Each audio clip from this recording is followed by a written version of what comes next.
Специалисты продолжают фиксировать взрывной рост заболеваемости коронавирусом в разных регионах России. Ситуация не станет лучше до тех пор, пока не будет сформирована так называемая иммунная прослойка.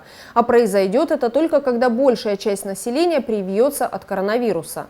На данный момент в республике Коми вакцинировалось около 130 тысяч жителей.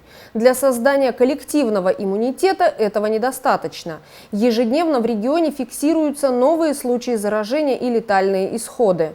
За последнюю неделю в Интинском округе выявлено 19 новых случаев заражения коронавирусной инфекцией. На стационарном лечении в инфекционном отделении Интинской ЦГБ находятся 8 пациентов. Амбулаторно, оставаясь в условиях карантина с подтвержденным диагнозом COVID-19, проходит лечение 25 человек. Под медицинское наблюдение взяты 22 жителя округа. Всего с начала пандемии в Инте зарегистрирован 691 случай заражения новой коронавирусной инфекцией. 628 человек из числа проходивших лечение полностью выздоровели. Официально подтверждено 30 случаев летального исхода у пациентов с коронавирусом.